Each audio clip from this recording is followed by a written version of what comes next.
민족들을 향해 순양 뿔라파를 불어라. 바빌론을 치는 거룩한 일을 위해 민족들을 구별하여라. 신성한 이 일에 왕국들을 불러들여라.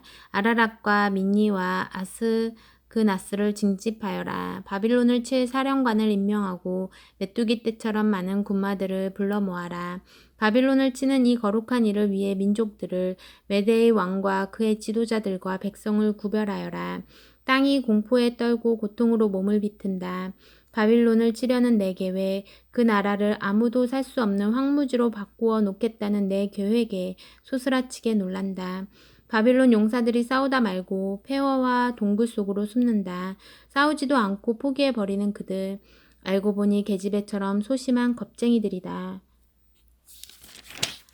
바빌론의 집들이 화염에 휩싸이고 성문들이 돌적이에서 뜯겨져 나간다. 보고자들이 연이어 헐떡이며 달려와서 바빌론 왕에게 도성의 함락 소식을 전한다. 각 나루도 모두 점령되었다. 늪지대까지 불에 타들어간다. 용사들이 이리 뛰고 저리 뛰며 달아난다. 나 만군의 하나님이 말한 대로다.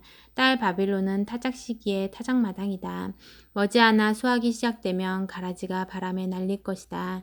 바빌론 왕 느부갓네살이 내 백성을 질겅질겅 씹고 뼈를 뱉어내었다. 그릇을 깨끗이 비운 뒤 의자를 뒤로 빼고 앉아 트림을 하였다. 개걸스런 엄청난 트림을. 숙녀 시온이 말한다. 내가 당한 만행을 바빌론도 당하게 하소서. 예루살렘도 말한다. 내가 흘린 피의 값을 갈대아 사람들에게 물리소서. 그때 나 하나님이 나서서 말한다. 내가 너의 편이며 너를 위해 싸운다. 내가 너의 원수를 갚아주겠다. 너를 위해 복수해주겠다. 내가 그의 강을 다 말리고 그의 샘을 다 막아버릴 것이다. 바빌론은 폐허 더미가 될 것이며 들깨와 들고양이들이 먹이를 찾아 배회하는 곳, 쓰레기 투기장, 황폐한 유령 마을이 될 것이다. 바빌론 사람들은 먹이를 두고 으르렁거리는 개걸스런 사자와 그 새끼들 같다. 내가 그들에게 새끼니 제대로 챙기고 잔치상을 차려주리라. 그들은 실컷 마시고 취해 쓰러질 것이다. 코가 비뚤어지게 취해서 잠이 들 것이다. 계속 잠만 잘 것이다. 그러고는 다시 깨어나지 못하리라. 하나님의 보고다. 내가 그 사자들을 어린 양, 순양, 순염소들처럼 도살장으로 끌고 가리라. 다시는 그들 소식을 듣지 못하리라. 바빌론은 이제 끝났다. 온 땅의 자랑거리였던 그가 아주 바닥에 고꾸라졌다. 처참히 몰락한 바빌론 시궁창에 처박혔다. 밀어닥친 적군들의 파도에 난타당해 대혼란에 빠져들었다. 마을에서는 썩는 냄새가 진동하고 땅은 텅 비어 황량하다. 이제는 성읍 안에 아무도 살지 않는다. 사람들이 그곳을 피해 멀찍이 돌아간다. 바빌론의 탐욕스러운 배의 신에게 내가 재앙을 내릴 것이다. 그가 꿀꺽 삼킨 것들을 다 토해내도록 만들겠다. 더 이상 바빌론의 놀라운 볼거리들을 보려고 사람들이 줄지어 찾아오는 일은 없을 것이다. 이제 바빌론에는 볼거리들이 남아있지 않다. 나의 백성이여 살고 싶다면 도망쳐라.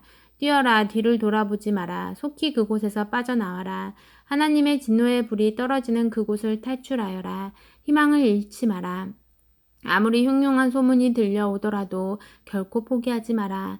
이 해에는 이런 폭행 소문, 저 해에는 저런 전쟁 소문이 나돌 것이다. 나를 신뢰하여라. 내가 바빌론 우상들의 콧대를 꺾어 놓을 날이 오고 있다. 내가 그 나라의 역겨운 사기 행각을 드러내고 나라 전역이 시체로 뒤덮이도록 할 것이다. 안 갚음 해줄 군대가 북방에서 내려와 바빌론을 덮치는 날, 하늘과 땅, 천사와 사람들이 승리 축하 파티를 열 것이다. 하나님의 보고다. 바빌론이 멸망하리라. 바빌론은 반드시 망한다. 이스라엘의 전사자들에 대한 보상이다. 바빌론 사람들이 사륙될 것이다. 그들이 저지른 참혹한 살인 행각 때문이다. 그러나 참혹한 죽음을 모면한 너희 포로들아, 떠나라 어서 빨리. 붙잡혀간 먼 곳에서도 언제나 하나님을 기억하여라. 예루살렘을 늘 마음에 간직하고 살아라. 너무나 오랜 세월 수치와 조롱과 학대를 당하며 살아온 우리가 누군지조차 거의 잊었다. 마음을 추스를 수조차 없다. 우리의 옛 성소 하나님의 집이 이방인들에게 짓밟혔다. 그래 내가 안다. 그러니 나를 신뢰하여라. 하나님의 보고다. 내가 그 우상들에게 재앙을 내릴 날이 오고 있다. 온 땅이 신음하는 부상자들 천지가 될 것이다. 설령 바빌론이 달까지 사다리를 놓고 올라가서 사다리를 걷어 아무도 올라오지 못하게 할지라도 그래도 나를 막지는 못할 것이다. 나의 보복을 이행할 자들이 거기까지 따라 올라가리라. 하나님의 보고다. 이제 들어라. 들리느냐? 바빌론에서 들려오는 울부짖음이, 갈대아에서 들려오는 섬뜩한 울음소리가. 하나님께서 철퇴를 들고 바빌론으로 가실 것이다. 그의 마지막 신음이 들려온다. 죽음이 요란한 파도 소리를 내고 죽음이 거대한 폭포수 소리를 낸다. 보복을 행할 파괴자들이 바빌론으로 쳐들어간다. 바빌론의 용사들이 사로잡히고 그 병기들은 고철이 되리라. 실로 하나님은 평등을 이루어내시는 분, 모두가 정당한 보응을 받게 되리라.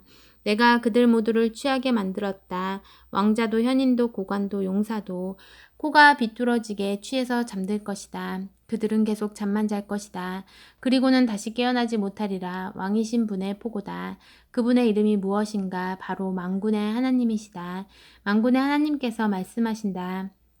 바빌론의 성벽, 그 거대한 벽들이 허물어지리라. 성문, 그 육중한 문들이 불타 없어지리라.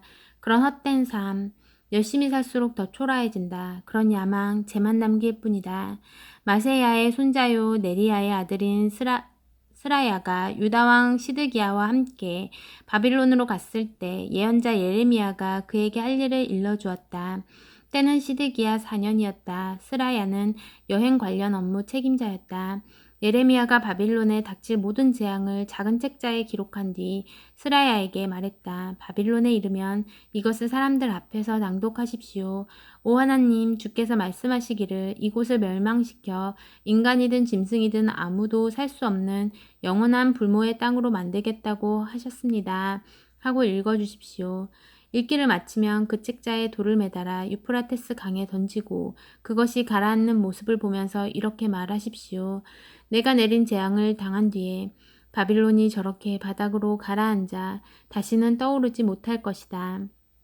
52장 예루살렘의 멸망. 시드기야가 왕이 되었을 때 그의 나이 21살이었다. 그는 예루살렘에서 11년 동안 다스렸다. 그의 어머니는 림나 출신 예레미야의 딸 하무달이다.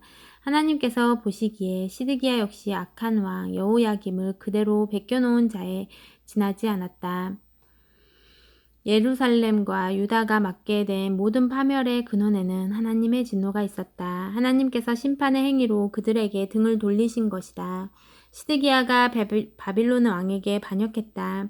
느부갓네살은 모든 군대를 이끌고 예루살렘으로 향했다. 그는 진을 치고 성 둘레에 토성을 쌓아 성을 봉쇄했다. 그는 시드기야 9년 열째 달에 예루살렘에 도착했고 성은 19달 동안 시드기야 11년까지 포위되어 있었다. 시드기야 11년 넷째 달 9일이 되자 기근이 너무 심해져 성 안에 빵 부스러기 하나 남지 않았다. 그때 바빌론이 성벽을 뚫고 쳐들어왔다. 그것을 본 유다의 모든 군대는 야음을 틈타 성벽 통로, 왕의 동산 위쪽에 있는 두 성벽 사이의 문으로 도망쳤다. 그들은 바빌론 군사들의 전선을 몰래 뚫고 나가 아라바 골짜기를 지나 요단강으로 향했다. 바빌론 군사들이 총력을 다해 추격하여 여리고 평원에서 그들을 따라잡았다. 그러나 시드기야의 군대는 이미 흩어져 도망친 뒤였다. 바빌론 군사들이 시드기야를 사로잡아 하마 땅 리블라에 있는 바빌론 왕에게 끌고 가자 왕은 그 자리에서 그를 재판하고 선고를 내렸다. 바빌론 왕은 시드기야가 보는 앞에서 그의 아들들을 죽였다. 아들들의 즉결 처형을 마지막으로 그는 더 이상 앞을 볼 수 없었다. 바빌론 군사들이 그의 눈을 멀게 했기 때문이다. 그러고 나서 바빌론 왕은 유다의 지휘관들을 모두 죽였다. 시드기야는 사슬에 단단히 묶여 바빌론으로 끌려갔다. 바빌론 왕이 그를 감옥에 가두었고 그는 죽을 때까지 거기서 나오지 못했다. 바빌론 왕 느부갓네살 19년 다섯째 달 7일에 바빌론 왕의 수석 부관인 느부사라단이 예루살렘에 도착했다. 그는 하나님의 성전과 왕궁과 성까지 모두 불태워 없앴다. 그리고 자기가 데려온 바빌론 군대를 투입하여 성벽을 허물었다. 마지막으로 전에 바빌론 왕에게 투항했던 사람들을 포함해서 예루살렘 성에 남아있던 사람들을 모두 포로로 잡아 바빌론으로 끌고 갔다. 그는 가난한 농부 일부만 남겨서 포도원과 밭을 관리하게 했다. 바빌론 사람들은 하나님의 성전 안에 있는 청동 기둥과 청동 세면대와 커다란 청동 대야를 깨뜨려 바빌론으로 가져갔다. 또 예배용 청동 기구들과 성전 예배에 쓰이는 금과 은으로 만든 향로와 뿌리는 대접들도 가져갔다. 왕의 부관은 귀금속 조각이라면 하나도 빠뜨리지 않고 눈에 띄는 대로 다 가져갔다. 솔로몬이 하나님의 성전을 위해 만든 두 기둥과 바다와 바다를 떠받치는 12 청동 황소와 10개의 세면대에서 뜯은 청동의 양은 어마어마해서 무게를 달 수조차 없었다. 각 기둥의 높이가 8.1m였고 둘레가 5.4m였다. 기둥들은 속이 비었고 청동의 두께는 3cm가 조금 못 되었다. 각 기둥에는 청동 석류와 금줄 세공으로 장식한 2.25m 높이의 기둥 머리가 얹혀 있었다. 일정한 간격으로 96개의 석류가 보였는데 보이지 않는 부분까지 더하면 하나의 기둥에 100개의 석류가 달려 있었다. 왕의 부관은 특별한 포로들을 많이 데려갔다. 대제사장 스라야, 부제사장 스바냐, 성전관리 3명, 남아있던 군 최고 지휘관, 성에 남아있던 왕의 고문 7명, 군 최고 모병 지휘관, 그리고 성에 남아있던 백성 중에 지위가 높은 사람 60명이었다. 왕의 부관 느부사라단은 그들을 모두 리블라에 있는 바빌론 왕에게 끌고 갔다. 바빌론 왕은 그곳 하맛 땅 리브라에서 그들 무리를 처참하게 죽였다. 유다 사람들은 자기 땅을 잃고 포로로 끌려갔다. 느부갓네살 7년에 3023명의 유다 사람들이 포로로 잡혀갔다. 느부갓네살 18년에 832명의 예루살렘 주민들이 잡혀갔다. 느부갓네살 23년에 745명의 유다 백성이 왕의 부관 느부사라단에 의해 잡혀갔다. 이렇게 해서 4600명이 포로로 잡혀갔다. 유다의 여호야긴 왕이 포로로 있은 지 37년째 되던 해에 에월무로닥이 바빌론의 왕이 되어 여호야긴을 감옥에서 풀어주었다. 석방은 12째 달 25일에 있었다. 왕은 그에게 극진한 호의를 베풀어 바빌론에 억류되었던 다른 어떤 포로들보다 그를 높이 대우했다. 여호야긴은 죄수복을 벗고 그날부터 왕과 함께 식사를 했다. 왕은 그가 남은 여생 동안 편히 살도록 필요한 것들을 모두 마련해 주었다. 아멘.